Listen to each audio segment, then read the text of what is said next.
Hey, podcast listeners, welcome to another week of the Joanna Whaley podcast.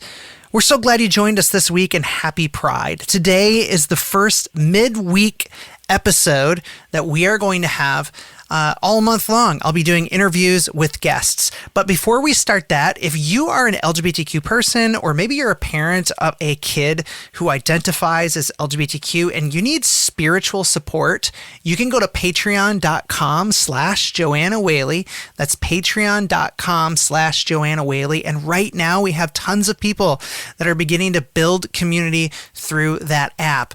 And for just as little as $1.99 a month, you can have direct messages with me and Zoom calls, and I would be so happy to walk with you in your journey. That's patreon.com/Joanna Whaley. On the other side of the music, we kick off our first midweek Pride episode. Here we go. Can't get it out of my head. Can't get it out of my head. I will never be straight, but you say I'll be great if it's out of my head. All right, well, welcome everybody to our first midweek episode for Pride Month 2024. If you're just joining this podcast during Pride, I don't normally do a midweek episode, but today is the first. There's always firsts on this show, and I've also had some listeners say, hey, they would love to hear some of the main content up front and then ask questions afterwards. So today, we're just, why not do it on the midweek episode? Flip the whole script around. Today, we have an awesome guest. For those of you who have been listening to this show for some time, you'll know that I am a seminary student. And in my very first semester of seminary, I made a fast friend. And we were joking about this when we first tried to record the episode, and I wasn't recording her voice, but Rachel and we had, I think we said we had 2 classes together, but one of them felt like 8 classes. So we bonded very closely through this class. And so I really want to give you, if you're driving, keep both hands on the wheel. If you're on TikTok Live at Joanna Whaley Music, just give a round of applause for our first midweek guest. It is Rachel. Hello, Rachel. Hey, thanks. It's great to be here. I think it might have felt more like 10 classes. It did. This is my 4th year of seminary, and I have to say this was my hardest one. But we made it through. We both passed. So it was so much. I just remember. I remember there were times where you and me would be in class, and we would be texting each other, asking, "Do you know what's going on right now?" and the answer was always the no. answer was no. And then I would say, there's red wine in my coffee cup right now. That was how I was getting through it. But we did it. We both passed the class. So that is a huge thing. So, and if you're wondering, it was systematic theology. It was very, very dense material. So congratulations to you for passing. And you as well. Rachel, I wanted to have you on the podcast today because Pride is here. We're in the middle of Pride Month. And I think one of the things that happens in the community, in the LGBTQ community, is that there's a lot of assumptions about religion. There's a lot of assumptions about faith and spirituality that are made by both sides of the ideological argument. And I talk to queer people all the time who are like, I don't know how you can be Christian and be queer. And I also talk to people all the time who say stuff like, there's no way that you can be queer and Christian. You're going to burn in hell, right? So one of the reasons I want to have you on is because you identify as LGBTQ, and you are a pastor, or at least you're about to be a pastor in a congregation, but you've been pastoring in churches for a while. And I wanted you to kind of just tell us your story, tell us a little bit about you, tell us about your partner if you want. Like, we would just love to hear about you and your story. Yeah, I mean, I've been in ministry for a long time. I have felt called to ministry since I was really, really young. And like, I always was just enchanted by the idea of who Jesus was. And I think as a kid, what I was drawn to was that Jesus was like loving and welcoming of all people. My favorite story was always of the friends like lowering this man down to meet Jesus, who wanted to meet Jesus. And I just loved that Jesus saw and embraced all people. But I grew up in like pretty evangelical Southern Baptist spaces. And so obviously cracks started to form in my mind as there started to be exclusions around women being pastors and certainly queer people. I had lessons about how homosexuality was a sin, and that was really hard in Sunday school. And I didn't really realize I was queer until college, though looking back, I'm not really sure how it took me that long, but that's certainly my story. And so I really took like this like long year of praying about my sexuality because I felt called to be a pastor, and that is a huge part of my identity. And the whole year that I was praying about this, I just felt clear that like God loved me and God embraced me and God made me for who I am. And I was already kind of an ally in the space. My aunt's gay and I had a lot of friends who were gay. And so it was also kind of like, Rachel, how can you like be an ally for these people and not like find your own liberation and be full of yourself? And so that was kind of like, awakening for myself and something that I'm still growing into.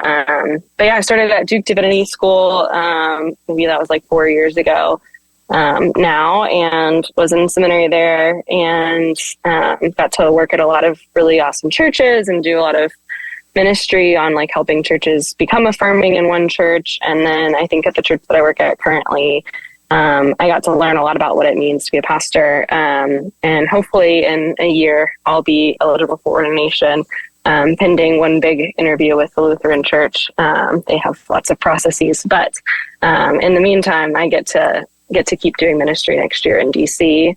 And that's a very small synopsis about who I am. But my partner and I, we met 3 years ago when I was interning at that church. I'm just talking. You can ask me a question. No, what do you want me to expand upon, or what didn't I fill in? I'm very curious. You said that you went through. You and I have very similar stories where I didn't realize. I mean, I struggled with my gender, my whole life, but I didn't know about my sexuality until probably 1.5 to 2 years ago. And so like understanding that about yourself later in life and also having faith is a huge thing. And I think that I really love to hear more about like what was your, like you say, it was a very spiritual process to try and understand yourself and who you loved. Tell us more about that. Yeah. I mean, it was probably more like who I was attracted to, but I had dated a guy in college for like 3 years. And at the end of our breaking up, I kind of admitted to myself, okay, there had been all these like women I had been checking out throughout the course of our relationship. And when we broke up, I had like a huge identity crisis because he was a really big part of my life. And B, I was like, here's this other huge identity crisis. I remember like tearfully coming home from a yoga class and talking to like one of my best friends and being like, I think I like women, but like, I don't know if I can like pursue that at all because I don't know if that aligns with my faith. And like, I don't know how I could even imagine being a pastor and like that being real for me. And like I said, I spent like that year praying. I'm a person who like reads a ton. Like I went to Baylor for my undergrad. I majored in religion. I've always like studied scripture. Like when I kind of was trying to discern if women could be pastors, I wrote like a 10-page paper defending it. And at the end of my defense, I finally agreed with it. Wow. So what kind of stuff were you reading? Like what were you reading? Just for those that are listening, maybe that could be an encouragement to them if they're asking these questions, like, can I be Christian? Can I love Jesus and love who I love? Yeah, well, I mean, at that time, I really didn't read it all. I mean, at that time, I really spent like a year praying. It wasn't until I started dating my partner maybe like 2 years ago, and she was going through like all of her stuff that I started to read a lot. Because she was not out at all and was struggling through like her own sexuality, and she wanted a bunch of resources. And then I was like, well, I probably should have like my own resources to defend. So, I mean, I read Changing Our Minds, David Gushee, Bible, Gender, and Sexuality by James Brownson, maybe, if that name rings a bell. I could be remembering that wrong, but the book is Bible, Gender, and Sexuality. There were a lot of articles that I'm sure I read that were like based in like seminary thought. There's this really old, outdated book. It's called LGBTQ People and Christianity, or no, it's Homosexuality and the Christian Faith by Walter Wink. And it was like written in the 90s, so it has some like highly, I would say, outdated language that I would not use today. But that book really helped me because it had like perspectives from a whole ton of people, and so I think I needed to like see like all of those perspectives laid out for myself to like discern. I mean, I read like Torn, I read God and the Gay Christian, Outside the Lines by Mahi Kim Coate. Those are the ones that come to my head immediately. Yeah, those are great books. Some of those I recognize. I know some books that were helpful to me. Well, some stuff that was helpful to me was starting to, I think the tipping point for me spiritually was when I discovered queer theology. Queer and liberation theology was really what started to shift my whole perspective on Christianity in general.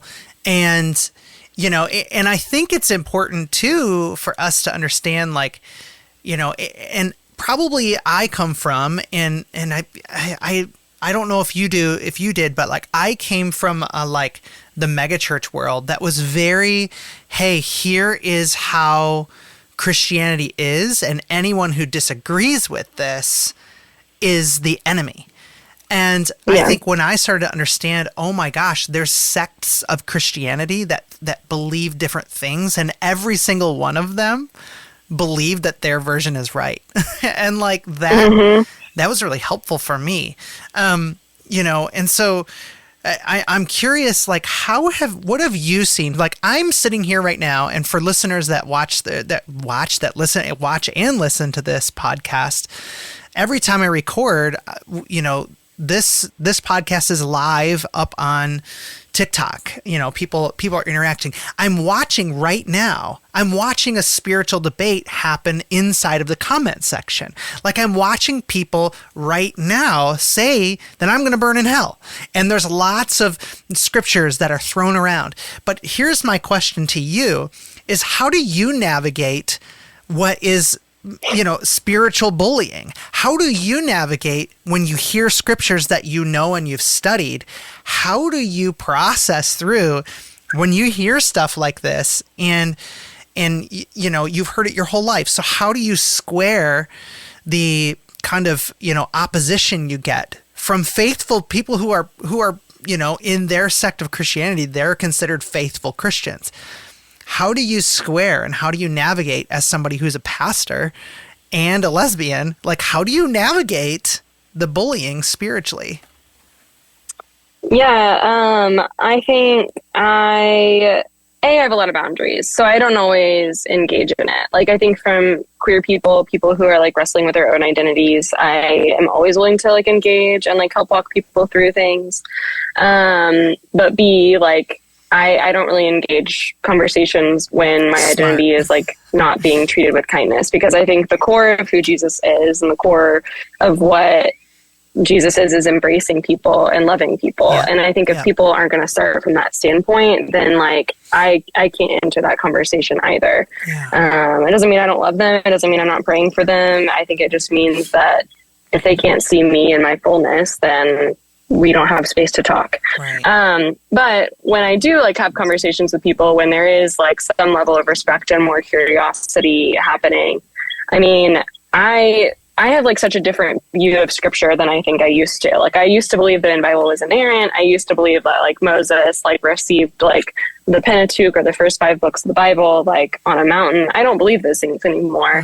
I believe that the Bible communicates truth to us. I think that the Bible shows us who Jesus is and is a portrait and has many portraits of who Jesus is. I think it definitely communicates truth to us, but I don't think every single word in there factually happened. And I also don't believe that I have to follow marriage that was defined and described 2,000 years ago. There's a professor at Wake Forest, I believe her name's Dr. Shaner, but she uses this argument to say, well, what do you define as biblical marriage when talking about sexuality? And the options are either polygamy, right? If you're talking about the Old Testament, like almost every single relationship in there is a polygamy relationship. Or you have Mary and Joseph, which is what people frequently talk about. And that is literally a 30-year-old marrying a 16-year-old, which I personally would condemn in our culture today. Right. Which is in not any form, whether it's 2 men, 2 women, men and which women. is not condemned by some who claim faith. And, some of our lawmakers viciously defend it. And it's so hard because, and there's times I'm curious, like, especially when it gets close to you, right? Like sometimes these things, like right now I'm looking at a comment feed or a comment section on a live, right? It's not like I'm sitting at the dinner table with this person every holiday. It's not like I even have to look at this person every Sunday, but sometimes there's people who wander into our churches and miss the rainbow flags. This happened to me one time. I was in an interview and somebody didn't realize I was trans until I asked a question in the interview. And I said, hey, I'm a trans woman. How do you feel about me preaching? And this person went off, And so how do you navigate if somebody shows up in your church and now you have to pastor them? And how do you navigate that? And maybe it's somebody who's been in your church for a while. Yeah, I mean, recently we had a young kid. We have a school across the street, and we've been trying to do more things to make our church more visible, that it's a Fairbanks. We've been putting up, like, pride flags around. There's a kid who was about 15 years old who, like, walked in before. He said he was on his way to wrestling, and he said, what's this with all the, flags going on? And I'm about to lead a Bible study with, like, 15 other people there. The Bible study is going to start in 5 minutes. And I was like, well, they're pride flags. Like, tell me more about what you're asking. And so he said, well, doesn't the Bible, like, condemn that? And I said, well, I mean, like, I don't think that it does, to be frank. And he's like, well, didn't you read, like, the verse in Leviticus? And I was like, well, I kind of was like, that meant something different in that time. I mean, that was an abuse of power and abusive relationship in that instance. Or maybe he was talking about Romans. I can't remember off the top of my head. But I said that, but I was like, I would love to continue this conversation with you further. But I am about to lead this Bible study and I need to, like, focus on leading this Bible study. But here's my phone number. Like, you're welcome to follow up with me, and I'm happy to sit down and have a conversation with you. He didn't reach out to have a follow-up conversation, but I 100% would have been willing to sit down with this kid and, like, walk with them through scripture. Right. And that's how it normally goes, right? That's how it normally goes, where people will... I'm convinced most people just want to hear themselves talk. And in a lot of these circumstances, you'll see people that will just, like, throw a million Bible verses out there without thinking about it. And then once you start diving into the real stuff, like the things that are actually like, okay, if you can grasp this, if we can have this conversation, we can find a middle ground. I keep finding that every time I try to have that conversation of, like, understanding and love, many people just don't, they just want to be seen publicly as standing up for their faith. And that just becomes so counterproductive. And I think you're right. Like, sometimes you just you be faithful with what you want to say, and especially if they're right in front of you, I'm curious. Well, Jesus never asked us to defend him. Like, I think that's so wild to me that that's what we would do. Like, Jesus always don't believe in apologetics? No, I don't. But Jesus doesn't. Jesus doesn't say, like, wouldn't prove this idea to me. And also it's like, we could be so wrong. Like, I mean, I know that I could be wrong and like sit in like 100 years and like Jesus could say that, but I would rather be on the side of welcoming and including people and loving people and trusting people for how they believe God is speaking in their lives than anything else. And so it's just ludicrous to me that people would choose to like exclude, that people would choose to hate and vilify people when they could be very wrong and they could be missing all of it. We could be missing all the gospel, which I think all of it is about love and grace and being forgiven, and that there's nothing that we can do to earn or lose our salvation. Yeah. Oh, that's so good. And can I ask this question? When you come to understanding of yourself, and so somebody listening right now, they might be thinking to themselves, oh gosh, what I'm hearing is how I've been feeling my whole life. I felt this way inside of me for so long. And how do we overcome, how can you overcome, like someone who's a pastor in a church, who is literally getting married soon, like how do you overcome the self-talk that your evangelicalism, your evangelical like voice sometimes will tell you that you're on the wrong path? How do you work through those spiritual conversations in your own mind when it comes to being comfortable with you? Yeah. I mean, first I was in therapy for like 3 or 4 years. Therapy, so yes. I think that was a huge starting point for me. I needed somebody else to like help walk with me through things. I remember the very first time like I held my partner's hand, which was the first girl's hand I've ever held. And I like was sweating all over my body. And we like talked about that in therapy, and she was like, well, that was a trauma response. And I was like, okay, what does that mean? And she was like, well, your whole body was sweating. Like, hey, you might've been nervous because you were like excited and you like her. But also like you've been told your whole life that this is wrong. And it is normal for our bodies to like have like physiological reactions to things. Right. The first time we like kissed, I like saw my like youth pastor from when I was in high school, like standing over me, and like had this like really weird like thing where he was just yelling at me. But I didn't see God in that. Like, I think for me, like I have never felt that God said I was wrong. I have never felt that God has like condemned my relationship. I have never felt any of that. Like my relationship brings like joy and love and peace to my life. And at the end of the day, I have like that to lean and rely on. And I am so much happier in my like own bones and in my own body, than I ever have been. And so I used to live like in fear and in shame.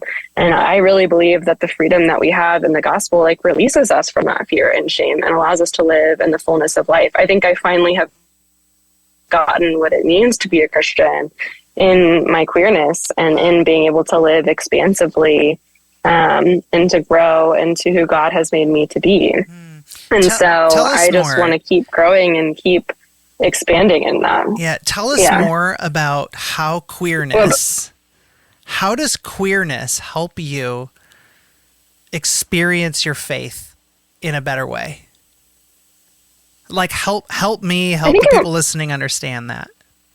Yeah. I mean, I think I am so much more in my body. I like recognize like my like fingers and my toes, and I like feel true in my body. I feel that. I feel that so deeply. I feel and I see God all around me. Yeah, I think. And like right now I'm sitting out. Go ahead. Oh no, you're good. I think we're lagging a little bit. You're good. I'm right now sitting outside. I am very into like queer eco-theology, which is basically this like idea that like we see God in nature. We see God in the divine, and nature is inherently queer. I mean, we have earthworms who can change genders. We have clownfish who can change genders. We have lions and penguins who choose to live in queer relationships. I think the world that is narrow is not necessarily seen in all of nature. And there's something that like wakes up in my body when I walk outside and feel the wind on my face. Yes. And I can know and sense that it's the Holy Spirit, that it's God that's reminding me that I am loved. I always love to start prayers like, thank you, God, for the warmth of your Son, which reminds us that you love us, just of the sun that we feel.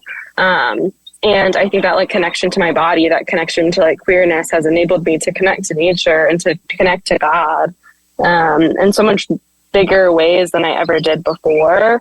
And it's hard to describe. Like faith used to be like a tightening of my chest.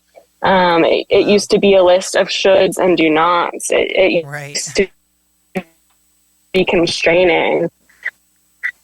And now I can posture and breathe.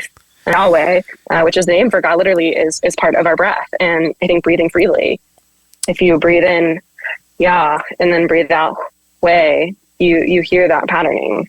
Wow. It's so good. That's so true. And when you're talking about being in your body, I think also something that, well, you said something earlier. Also, just because I should say this, we're coming up close to our commercial break in a minute, but if Zoom kicks us off, it's because I'm cheap and I don't pay for Zoom. So if it kicks you out, I'll deal with Q&A myself. But you were saying like being in your own body. I mean, obviously as a trans woman, I feel that deeply because for 30 something years of my life, I never felt like I was in my body. But I think also one thing like my queerness has done for my spirituality is slow me the hell down. Like, I feel like I was always thinking about the kingdom to come, and like I was always working towards like 10 years from now. But I think what my queerness did for my spirit was to slow me down and enjoy the moment I'm in. And I feel like I experienced a day for the first time in my life 2 years ago. Was the first time I ever experienced a day, and I had 3 kids before that moment, but now I like enjoy the presence of my children. I'm like there, not that I never enjoyed my kids, but like I enjoyed like the moment. And I think that's a beautiful thing that we have to like think through and know in our queerness that like it really is about being in ourselves and in our body. Okay. So in the last couple minutes we have, Rachel, if someone is listening and they're LGBTQ, they're a lesbian, they're in love with a girl in their youth group, and they want to be a pastor, what do you say to that person? Trust the voice of God inside of you and be who you are.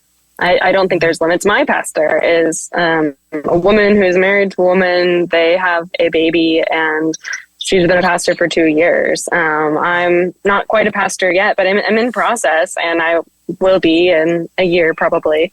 And it sometimes can be a hard road. Like I don't think that that's fair to lie about. I think that it can be harder for you than it can be for other people. But that doesn't mean that it's not worth living. I think we have to live how we're called. And I really connect to the story of Hagar. Hagar is the like maid servant of Abraham, and gives birth to Ishmael. And she gets cast out by Sarah, and she goes and she wanders in the wilderness alone. And God provides for her in the wilderness, provides a well. And after that, she responds and says, "You're the God who sees me." And I feel like I was cast out. But God has seen me again and again and again and again. Yeah. And I think God sees all of us again and again, and wants us to live the fullness of who we are. That's awesome. And exactly as God has called us. Well, Rachel, thank you for being on the podcast. You were a last minute call today, and I'm really thankful that you did it. And You're a beautiful person, and I'm really thankful for who you are and who you love and how you live out your faith. So thank you so much for joining us on the show today. Yeah, thank you for having me. Of course. And for those of you, my listeners here, Rachel is a pastor. She's going to be a pastor. And if you're somebody, you've been thinking to yourself, like, I can't be a pastor. I am queer. It's just not true. You can be. There's so many queer pastors in the world, and you just need to know it. So as we said on the show, at the beginning of the show today, we flipped things around. So the show isn't over. Don't go anywhere. On the other side of the music here, in just a few moments, we're going to continue our conversation, and we're actually going to do some Q&A. We're going to take some phone calls and answer some text messages and voicemails that came in on the show. And so on the other side of the music here, stick around. We will be right back right after this commercial to answer your questions live on the podcast. We'll be right back after this.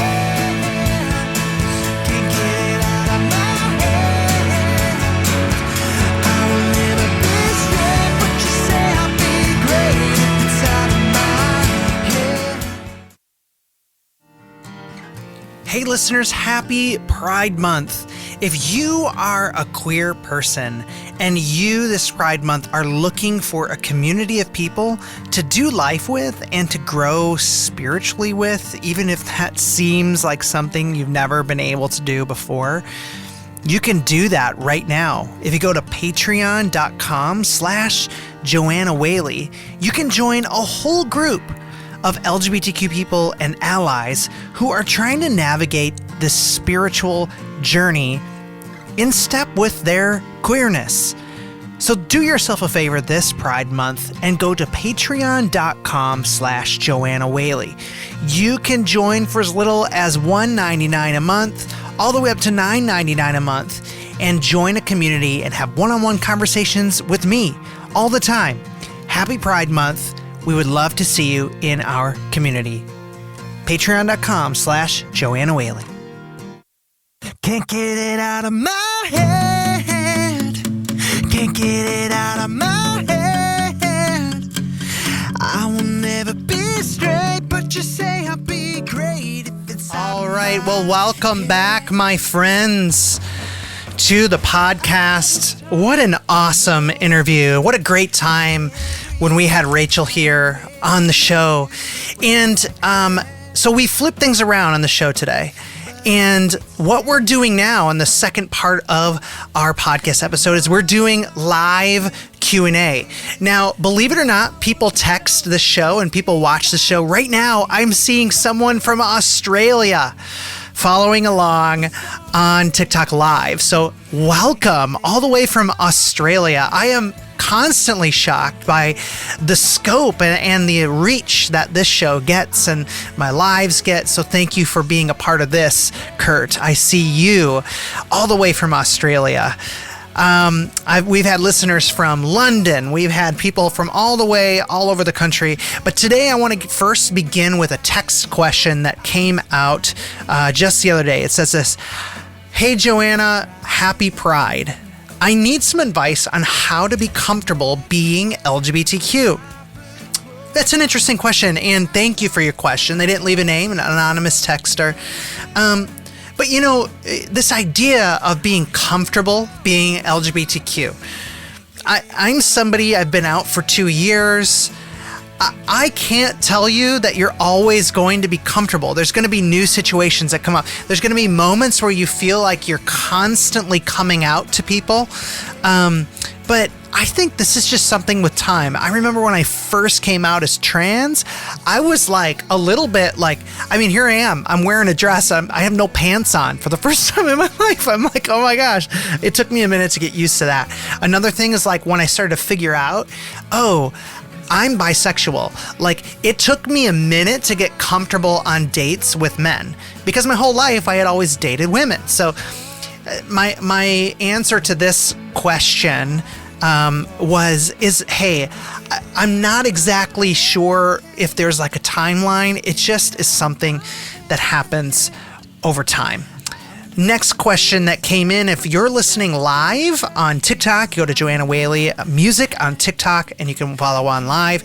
If you want to call in on TikTok live, you can, and we'd be happy to get you on the show and chat with you about Pride Month and spirituality.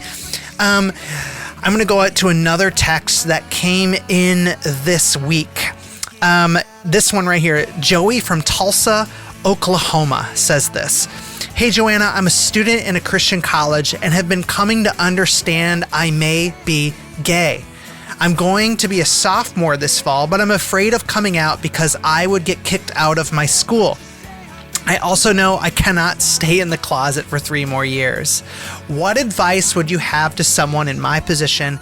And do you know of any Christian colleges that would accept me? Whew, Joey, this is a lot.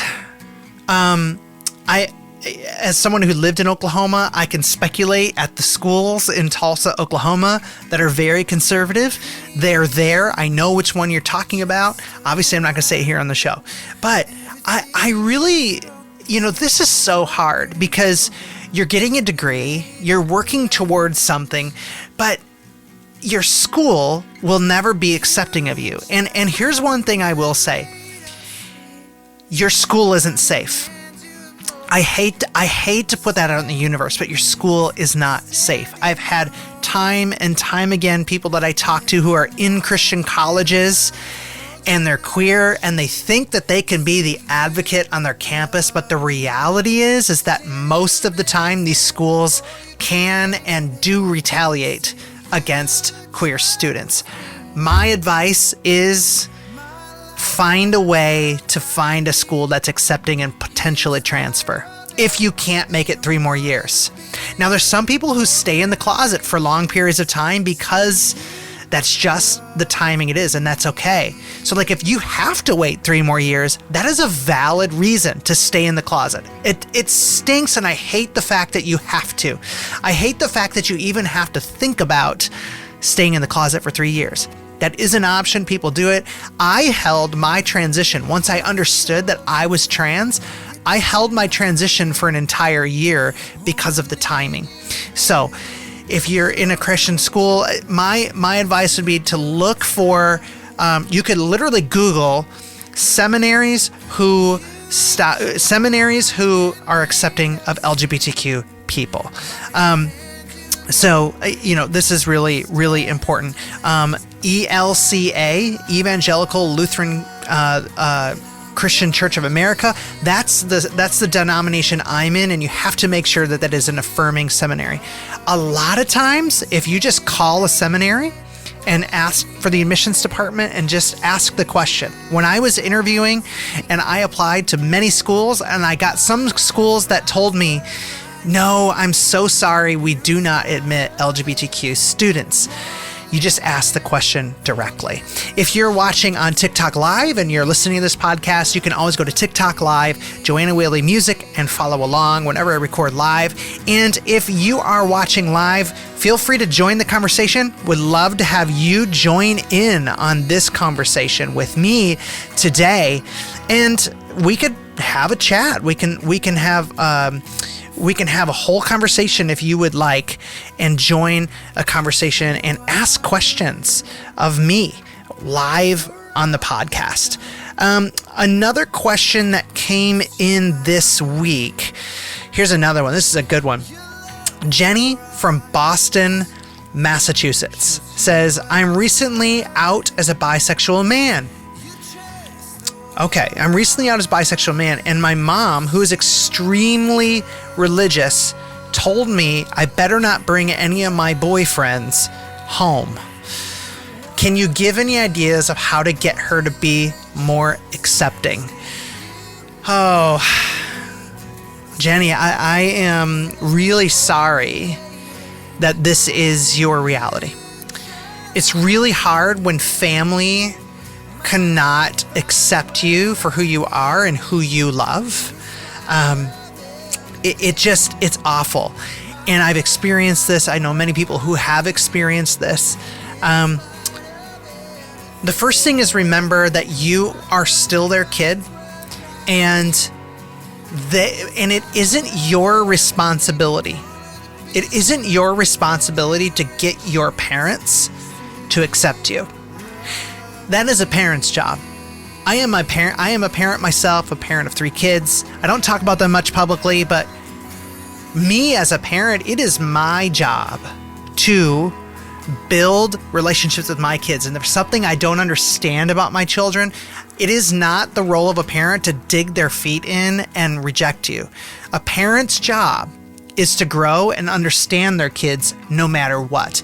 That thing you were told when you were a little kid, I will love you no matter what.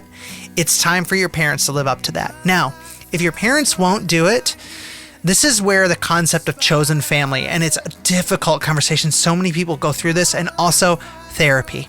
Be in therapy. I cannot stress this enough. A therapist will walk you through so many things.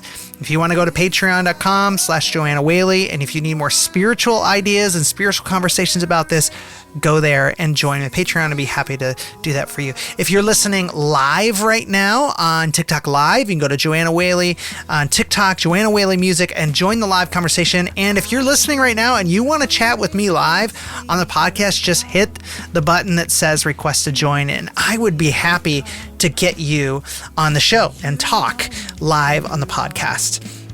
So many questions coming in this week, and here is one that we had over the phone.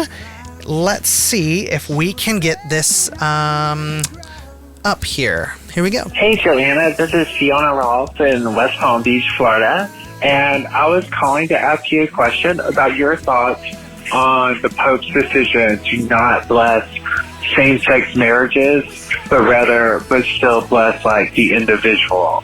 Now, my personal opinion is that the Pope is actually right on this, right? That I don't see too many places in the Bible that actually confirm or affirm, LG or B lifestyles. But obviously, I'm a big proponent of Matthew chapter 19, where, transgender, intersexual, androgynous, and abstinent lifestyles are 100% confirmed. So I just want to know what your thoughts on this are. I know everyone tries to be super accepting and approving of everyone and everything, but when it comes to our faith, I feel that our faith is rather clear on this topic, even if they don't agree with my position yet. Have a great night, and I look forward to seeing your content during Pride Month. Joanna, thank you for being there for our community. Have a good one. Bye. All right, so we don't have a ton of time on this one. There's a lot in that question, and here's what's beautiful, is I know this caller, and I actually don't agree with the premise that Christianity is clear on this topic. Christianity is actually not clear. If you read scriptures and you read the context, one is context, and then also reading the original, Aramaic, Hebrew words for what's called like homosexuality, we call it now. These words do not mean what our modern translations depict them to be. So I actually don't agree, and also I don't agree with the idea of lifestyle. I don't believe that who we love is a lifestyle choice. I think it's a nature thing. But that these are things we can disagree on these things, and I would just submit that Christianity is actually not clear on the concepts, and that's where all of us as Christians, if you're Christian, you identify as Christian, you have to make a judgment call. And Paul even says that if we want to deify Paul like a lot of Christians do, Paul at one point, I have to look at, I think it's in Romans, where Paul says, like, on many things we have clarity, but other things we have to make a judgment call. I'll look that scripture up. I'll have it for the next episode. But these are the things, and what's beautiful is that we can disagree with each other, and we can still love each other. And I still see the caller, and I see anybody who believes these things as a legitimate, person of faith, even though we may not agree. So thank you for joining me on the podcast this week. This was a little different format. I'm so happy that you joined us here on the podcast, wherever you're listening to it, if you're watching it live. Thank you for joining us. This has been a production of Whaley Media. Happy Pride Month, friends. We will see you on Sunday. All right. If you have questions, feel free to send them